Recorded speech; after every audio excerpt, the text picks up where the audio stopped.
Bonjour, bienvenue sur la chaîne dans l'histoire d'aujourd'hui. Un garçon abandonné par sa mère à l'hôpital pour mourir et ce qui lui arrive est surprenant. La chambre d'hôpital avait une atmosphère solennelle, remplie de sons qui hantaient les nuits du petit Étienne. Il n'avait que 5 ans, mais la maladie qui pesait sur lui le faisait paraître plus âgé, comme si la vie lui avait imposé un fardeau trop lourd pour quelqu'un d'aussi jeune. C'était la leptospirose, une maladie sérieuse et rare, encore plus grave chez les enfants. Les jours de fièvre et de faiblesse se transformaient en nuits sans sommeil, et Étienne n'avait guère la force de comprendre ce qui se passait autour de lui. Sa mère, Camille, n'était pas là pour lui tenir la main. Son père, Antoine, préférait rester à l'écart, comme si Étienne était un poids dont il cherchait à se défaire. L'hôpital, après de nombreuses tentatives de contact avec les parents, dut faire un choix difficile. Dans un acte de désespoir, les médecins décidèrent d'appeler la seule personne restante dans son petit arbre généalogique, sa grand-mère paternelle, Anne-Marie. Quand le téléphone sonna, Anne-Marie était dans sa petite maison à Lyon. C'était une femme au cœur endurci, forgée par une vie de lutte et de déception. En entendant la voix du médecin expliquer la situation d'Étienne, ce petit-fils qu'elle connaissait à peine, elle ressentit un frisson glacé parcourir son dos. C'était comme si le passé, qu'elle avait tant cherché à oublier, revenait pour la confronter à une nouvelle épreuve. Après quelques secondes d'hésitation, elle répondit fermement « Je serai là demain ». Les mots étaient sortis avec une telle facilité qu'elle en fut surprise. Anne-Marie savait que s'occuper d'un enfant malade ne serait pas facile, d'autant plus qu'il était le fils d'un père qui l'avait rejeté et d'une mère qui semblait vouloir se détacher. Mais quelque chose dans cette situation l'émut. Peut-être était-ce parce qu'elle-même, des années auparavant, avait perdu un jeune enfant à cause d'une maladie mystérieuse, un deuil qu'elle n'avait jamais totalement surmonté. Le lendemain, Anne-Marie arriva à l'hôpital avec un cœur lourd, sans savoir exactement ce qu'elle trouverait. En voyant son petit-fils pour la première fois, une vague de sentiments contradictoires l'envahit. Il était petit, fragile, avec de grands yeux bruns expressifs qui révélaient une profonde tristesse malgré son jeune âge. Sans un mot, elle s'assit à côté du lit, lui prit la main et laissa un silence doux les envelopper. Étienne, même affaibli par la maladie, se sentit protégé pour la première fois depuis des semaines. Il ne savait pas expliquer pourquoi, mais cette femme, avec son visage ridé et son regard austère, dégageait une sérénité qu'il n'avait jamais ressentie auparavant. Dans ses yeux, il aperçut une lueur d'espoir. Pour la première fois, il osa croire qu'il aurait peut-être quelqu'un à ses côtés. Les jours suivants furent éprouvants. Anne-Marie se dévoua avec ferveur pour prendre soin d'Étienne. Elle passait des nuits blanches à ses côtés, veillant sur la respiration faible de l'enfant et s'assurant qu'il ne soit pas seul. Elle se souvenait des prières qu'elle faisait pour son propre fils, quand il était jeune, et de son souhait ardent que la douleur et la fièvre cessent. Prendre soin d'Étienne était, d'une certaine manière, une seconde chance de racheter un deuil qu'elle n'avait jamais pu oublier. L'hôpital, cependant, limitait leur temps passé ensemble. À la fin du traitement, elle décida qu'elle ne pouvait pas laisser l'enfant seul. Elle se battit pour obtenir la garde temporaire, et avec le soutien de l'équipe médicale, parvint à l'emmener chez elle, à Lyon, où elle promit de lui offrir l'amour que la vie lui avait refusé jusqu'alors. Les premières semaines furent une période d'adaptation. Anne-Marie, habituée à une vie solitaire, dut réapprendre à partager ses journées. Elle apprit à préparer des repas pour deux, à consacrer du temps pour jouer avec lui, et même à raconter des histoires au moment du coucher, une chose qu'elle n'aurait jamais imaginé refaire. Étienne, peu à peu, commença à sentir que cette nouvelle maison, auparavant étrangère et silencieuse, pourrait devenir enfin un port d'attache. La cohabitation apporta des défis émotionnels. Chaque fois qu'elle regardait l'enfant, Anne-Marie ressentait une douleur vive en pensant à son propre fils. En même temps, sa connexion avec Étienne réveillait en elle une tendresse qui semblait endormie. Lui, de son côté, se sentait chaque jour plus proche de cette femme qui lui témoignait tant d'affection. Il savait qu'elle n'était pas sa mère, mais elle n'était pas non plus une étrangère. Elle était quelqu'un qui était là, envers et contre tout. Petit à petit, un lien profond et sincère commença à se tisser entre eux. Anne-Marie comprit que sa mission allait au-delà du simple fait de s'occuper de son petit-fils. C'était aussi une opportunité de donner un nouveau sens à ses propres douleurs.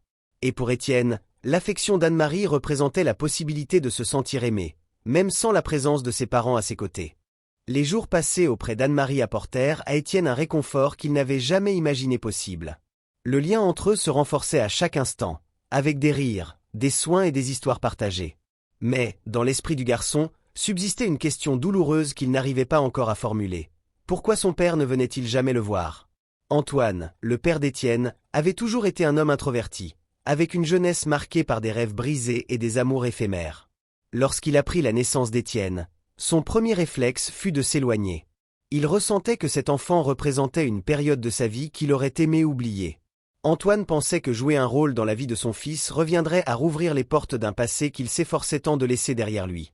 Anne-Marie percevait que l'absence du père affectait son petit-fils, bien qu'Étienne fût trop jeune pour comprendre les raisons de ce rejet. Elle décida qu'elle ne laisserait pas le garçon grandir en portant le poids des douleurs des adultes autour de lui. Chaque fois que l'enfant lui demandait où se trouvait son père, elle évitait de lui mentir, mais elle ne laissait pas non plus transparaître l'amertume qu'elle ressentait envers son propre fils. À la place, elle cherchait des mots qui pouvaient le réconforter, même si elle-même portait le poids de l'abandon d'Antoine. Anne-Marie se souvenait du jour où elle avait affronté Antoine pour lui demander de l'aide pour le traitement d'Étienne. Il l'avait accueilli froidement, comme si l'enfant était un fardeau qu'il refusait de porter. « Je n'ai jamais demandé à être père, maman. Je ne peux pas changer ma vie pour une erreur du passé », avait-il dit, d'une voix ferme. Ces mots résonnaient encore dans l'esprit d'Anne-Marie, mais elle décida qu'Étienne ne devrait jamais entendre ces paroles cruelles. Le garçon méritait une enfance remplie de tendresse, et elle ferait tout pour le lui offrir, coûte que coûte. En constatant qu'Étienne ressentait l'absence d'une figure paternelle, Anne-Marie trouva une manière de compenser cette absence. Elle créa une routine remplie d'activités qu'ils pouvaient partager ensemble et à travers lesquelles ils construiraient des souvenirs. Les lundis, elle lui apprenait des recettes simples, comme le gâteau à l'orange de son enfance.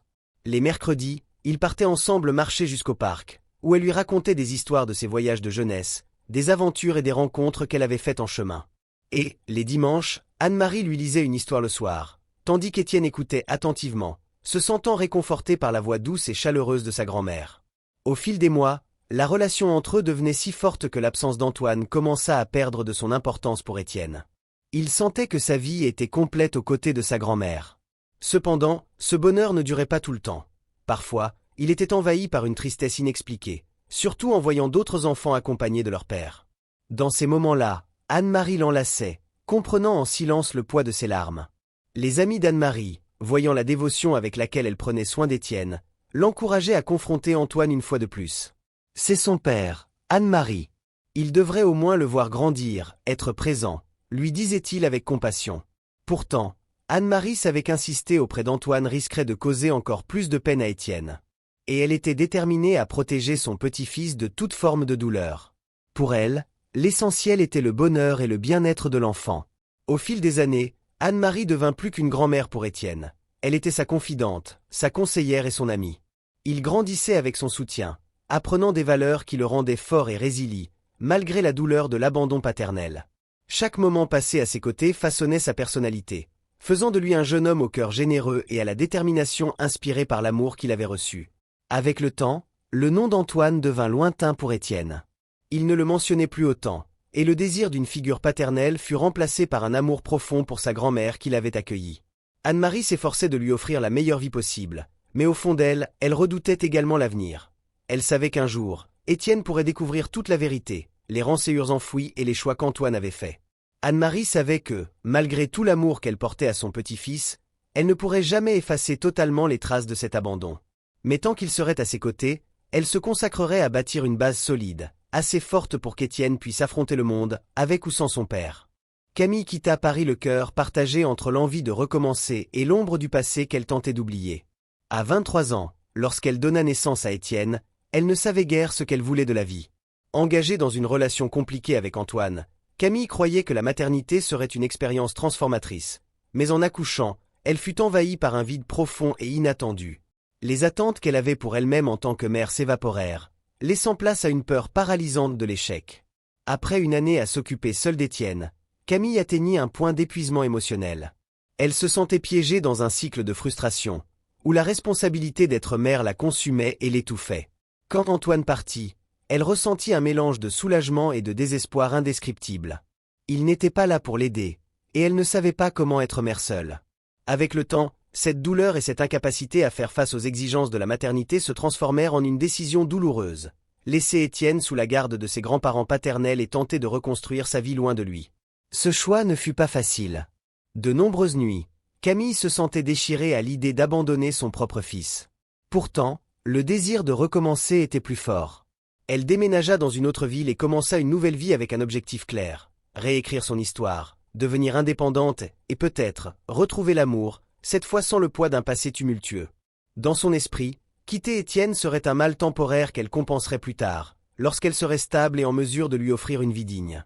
En arrivant à Lyon, Camille commença à travailler comme assistante dans une petite entreprise de commerce. Se consacrer au travail lui apporta une paix qu'elle n'avait pas ressentie depuis des années. C'est là qu'elle rencontra Jacques, un homme gentil et attentionné, qui lui offrit le soutien et la stabilité qu'elle n'avait jamais eue avec Antoine. Jacques était patient et comprenait les douleurs de Camille sans la juger. Peu à peu, elle ouvrit son cœur pour lui, se permettant de rêver d'un avenir où elle pourrait enfin être heureuse. Les années passées aux côtés de Jacques apportèrent à Camille la stabilité qu'elle avait tant souhaitée.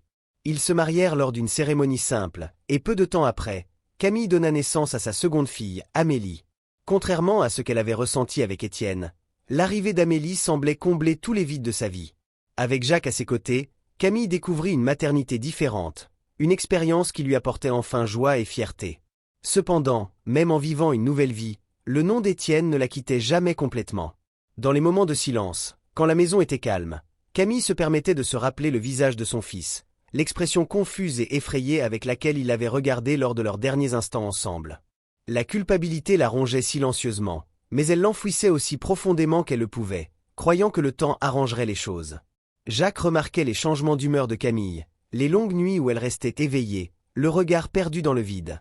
Il ne savait pas tout de son passé, mais il savait qu'elle portait une douleur qu'elle ne partageait pas. Un jour, il la confronta, lui demandant de parler de ce qui la tourmentait. Camille, hésitante, ouvrit son cœur pour la première fois. Elle parla d'Étienne, de l'enfant qu'elle avait abandonné, de la douleur et de la culpabilité qui ne la quittaient jamais. Jacques l'écouta en silence, lui tenant fermement la main. « Je crois que tu mérites le pardon, Camille. Peut-être qu'un jour, tu auras l'occasion de reconstruire cette relation avec lui, » dit Jacques, ces mots résonnant dans le cœur de Camille. L'idée de retrouver Étienne, de lui demander pardon et de finalement affronter le passé, alluma une petite lueur d'espoir en Camille. Mais en même temps, la peur la dominait. Et s'il la rejetait? Et si elle avait déjà causé une blessure qui ne guérirait jamais? Dans les années qui suivirent, Camille décida de se concentrer sur sa nouvelle famille. Elle tenta de se convaincre qu'Étienne serait mieux avec Anne-Marie, et qu'un jour, elle lui expliquerait ses raisons. Pourtant, les nuits d'insomnie persistaient. Elle écrivait des lettres à son fils, qu'elle n'avait jamais eu le courage d'envoyer, et imaginait le visage qu'il aurait en grandissant, les intérêts qu'il développerait, et si, un jour, il pourrait lui pardonner son abandon. Ainsi, Camille vécut des années partagées entre le bonheur de sa nouvelle vie et la culpabilité du passé. Pendant ce temps, Étienne grandissait avec Anne-Marie, développant une résilience que Camille n'aurait jamais pu imaginer. Dans son fort intérieur, elle savait que, tôt ou tard, elle devrait affronter le passé et découvrir ce qu'il restait de ce lien qu'elle avait laissé derrière elle. Mais la peur de rouvrir d'anciennes blessures l'empêchait encore d'essayer. Et ainsi, l'espoir de retrouvailles restait enfoui, attendant le moment propice pour éclore. Les années passèrent, et Étienne grandissait sous les soins et le regard attentif d'Anne-Marie. Depuis qu'elle l'avait accueilli chez elle, la petite maison à Lyon était devenue le refuge sûr où il trouvait amour, guidance et ce sentiment d'appartenance dont il avait tant besoin. Le lien entre eux était inébranlable, forgé au fil des longues nuits où elle se dévouait à s'occuper de lui, dans la chaleur des étreintes qui le consolaient lorsque les souvenirs d'abandon tentaient de le hanter. Anne-Marie savait que ce n'était pas une tâche simple. Être la seule figure familiale dans la vie d'Étienne signifiait qu'il plaçait en elle toutes ses attentes et ses peurs. Elle portait avec honneur ce rôle, mais elle ressentait aussi le poids de la responsabilité sur ses épaules. Chaque décision, chaque choix éducatif, et chaque mot prononcé lui semblaient cruciaux pour le développement de son petit-fils. C'était un processus d'apprentissage mutuel, où tous deux apprenaient ce que signifiait être une vraie famille. À mesure qu'il grandissait, Anne-Marie remarquait qu'Étienne avait une force peu commune pour son âge. Il se distinguait par son courage et sa capacité à affronter les situations difficiles avec une maturité qui surprenait même ses professeurs à l'école.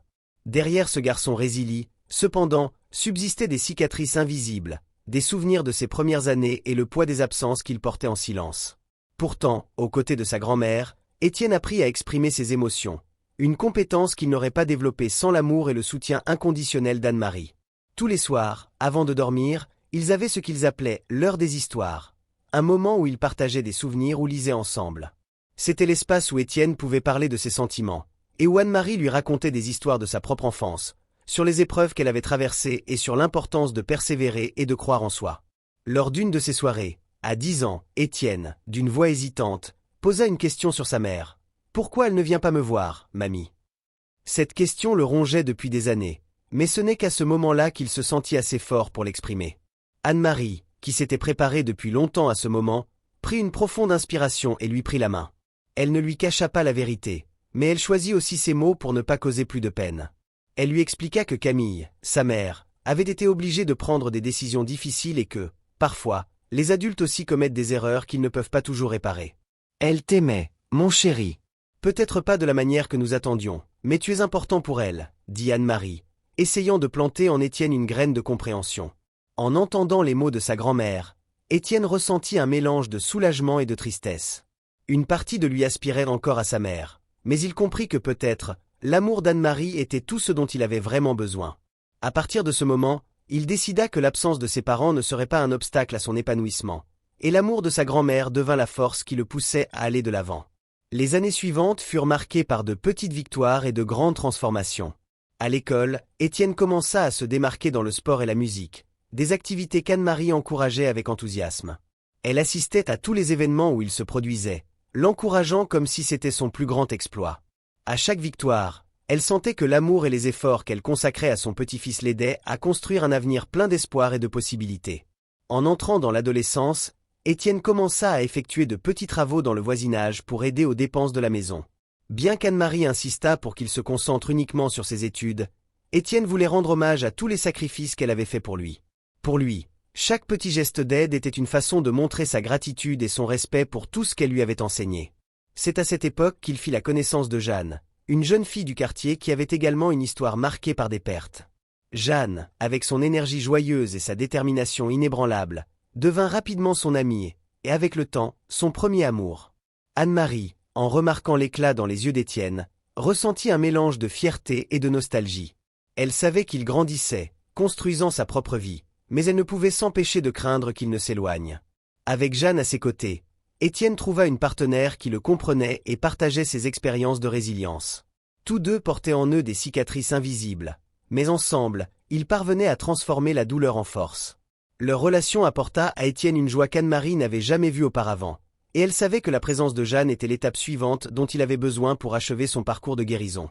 L'amour qu'il découvrit avec Jeanne et le soutien constant de sa grand-mère consolidèrent en lui la certitude qu'il pouvait créer sa propre famille, une famille fondée sur l'amour et l'acceptation.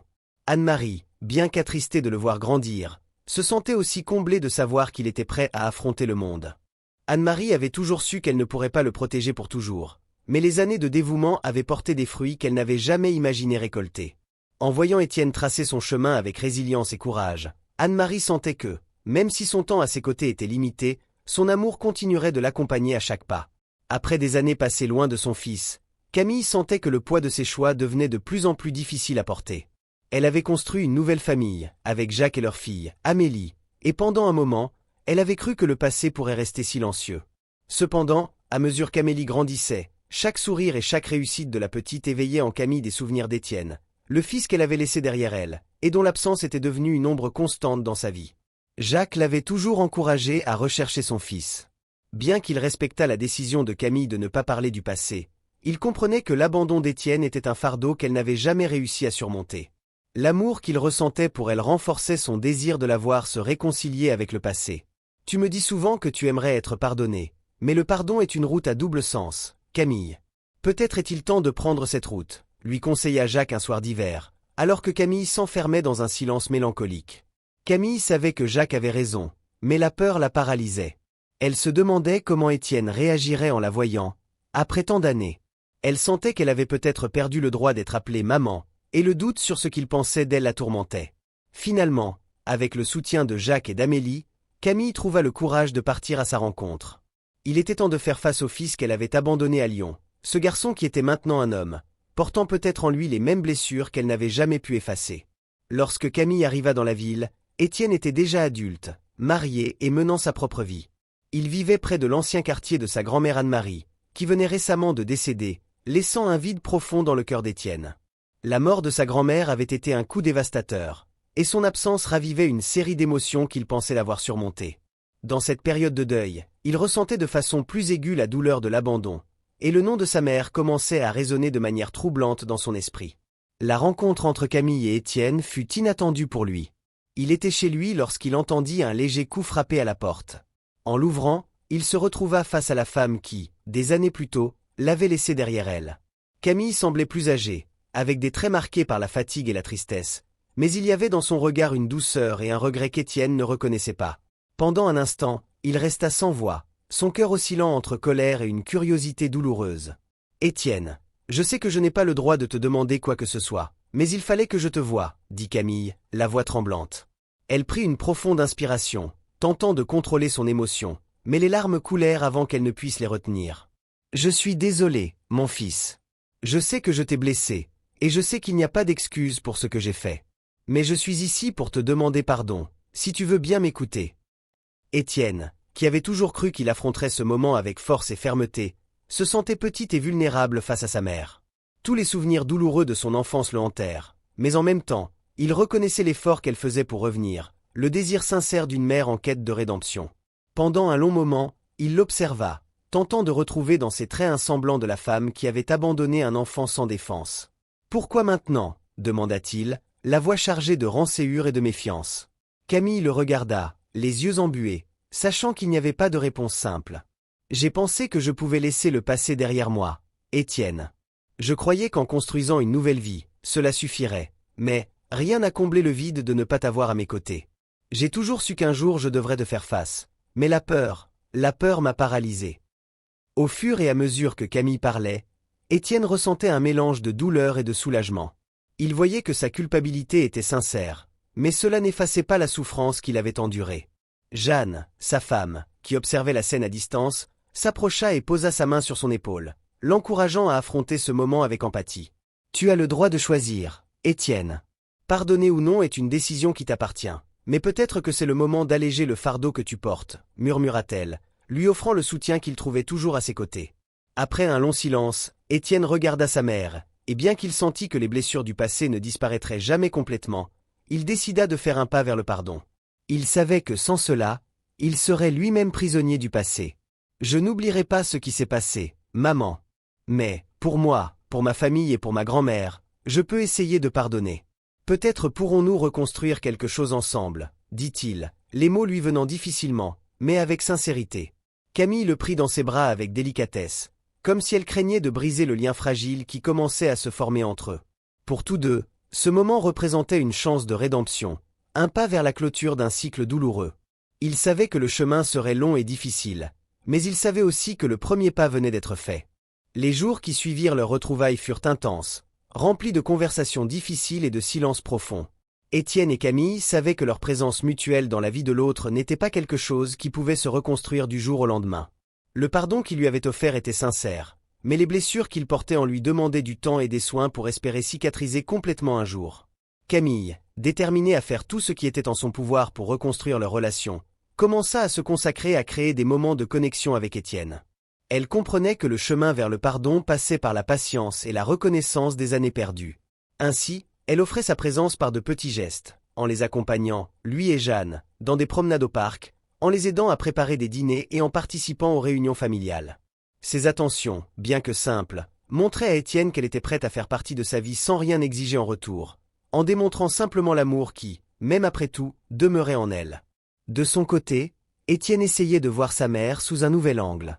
Il la voyait faire des efforts pour se rapprocher et sentait que, bien qu'il fût encore blessé, il y avait en lui une envie de comprendre ses choix.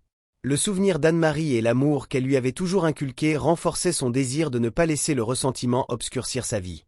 Il se rappelait de toutes les conversations qu'il avait eues avec sa grand-mère, où elle lui disait que la véritable force résidait dans la capacité de laisser aller le passé et de vivre pleinement le présent. Un jour, Camille et Étienne décidèrent de visiter ensemble la tombe d'Anne-Marie.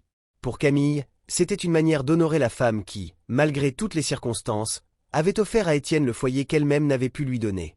Tandis qu'il marchait vers l'endroit, le silence était seulement interrompu par le bruissement des feuilles emportées par le vent.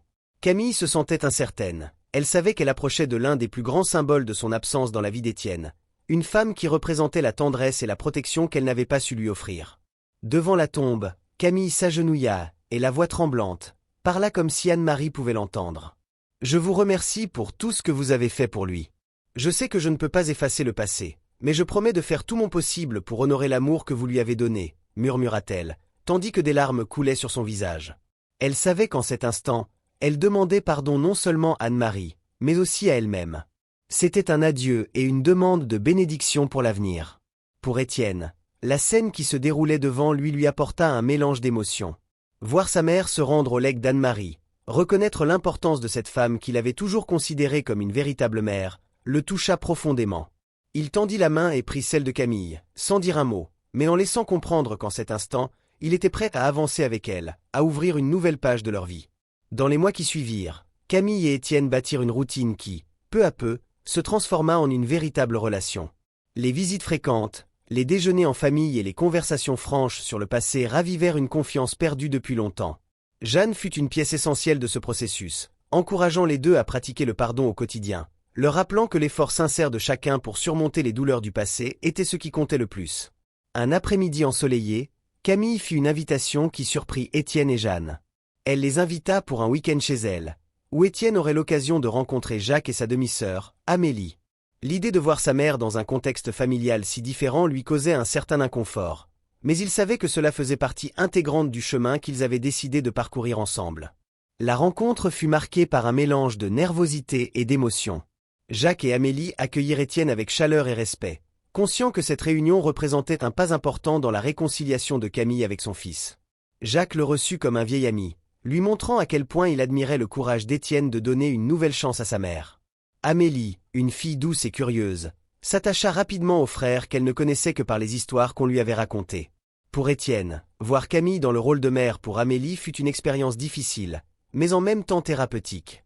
Il percevait que la femme qu'elle était devenue était plus stable, plus aimante et plus présente que celle qu'il avait connue durant son enfance. À la fin du week-end, Camille et Étienne partagèrent un moment de profonde connexion. Elle exprima, une fois de plus, sa gratitude pour l'opportunité de reconstruire leur relation et pour lui permettre de faire partie de sa vie. « Je sais que le passé ne peut pas être effacé, Étienne, mais je suis reconnaissante que tu m'aies permis de faire partie de ton présent, dit-elle, la voix pleine d'émotion. Étienne sourit, se sentant enfin en paix. Il réalisait que le pardon qu'il avait offert à Camille n'était pas seulement pour elle, mais surtout pour lui-même. Se libérer du poids du ressentiment lui avait permis d'embrasser pleinement la vie qu'il avait construite aux côtés de Jeanne, et maintenant avec la présence de Camille et de sa nouvelle famille. Si tu es arrivé jusqu'ici, commande grand-père. Et abonnez-vous aux vidéos chaque semaine, aimez et partagez avec quelqu'un de spécial.